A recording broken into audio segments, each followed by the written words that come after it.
वज्र का निर्माण हुआ।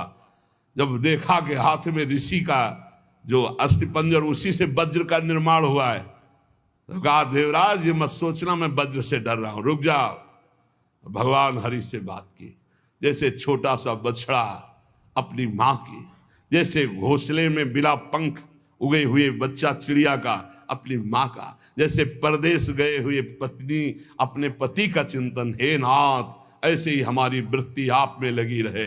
और आज चलाओ, ये अमोघ है, चिंता मत करो, ये अमोघ है, मेरे ऊपर चलाओगे विध्वंस हो जाऊंगा, क्योंकि मैं जानता हूं ये क्या स्थिति वृत्तासुर की। अंतिम समय एकदम भगवदाकार वृत्ति जो बड़े बड़े ब्रह्म ऋषियों की होती है, वही महाभागवत वृत्तासुर की। इसलिए हरि सर्वत्र सब रूपों में व्याप्त है, इसमें कोई संशय नहीं। मत्तः परतरम नान्यत् किंचित् अस्ति धनंजय।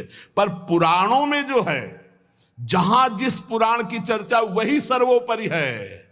अगर देवी भागवत तो सर्वोपरि, उसी से सबका प्रादुर्भाव, शिव पुराण तो सर्वोपरि, उसी से सबका प्रादुर्भाव, गणेश तो उसी से सबका प्रादुर्भाव, आदि गणेश जिसकी पूजा ब्याह में माता पार्वती और भगवान शंकर भी करते हैं। जिधर देखो उधर वही परम तत्व है, इसलिए कोई छोटा नहीं।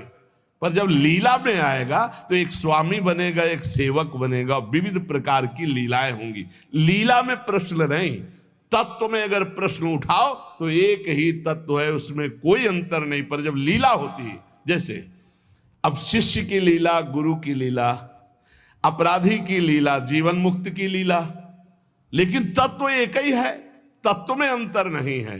अब तत्व का भाव अंदर जब जागृत हो जाएगा तो जानत तुम्हें तुम्हें हो जाए, वो वही बन जाएगा, उसमें कोई अंतर नहीं। पर लीला में अंतर जीवन भर बना रहेगा। तत्वबोध होने के बाद ऐसा थोड़ी कि गुरु के समान जाकर आसन में बैठ जाए, चाहे जितना बड़ा तत्व ज्ञानी हो, जब गुरु बैठे होंगे तो सर झुका के उनके चरणों में बैठेगा। तत्वबोध हो चुका, जानत तुम्हें तुम्हें हो जाए, वो भगवान स्वरूप हो चुका है, लेकिन गुरु है इसलिए नीचे बैठेगा, हो चुका है लेकिन गुरु है इसलिए नीचे बैठेगा।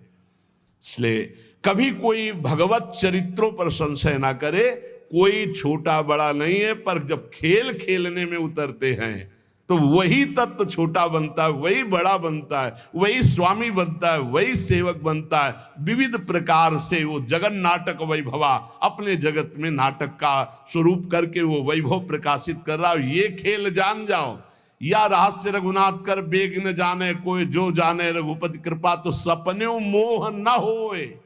ये जो अज्ञान की बातें करते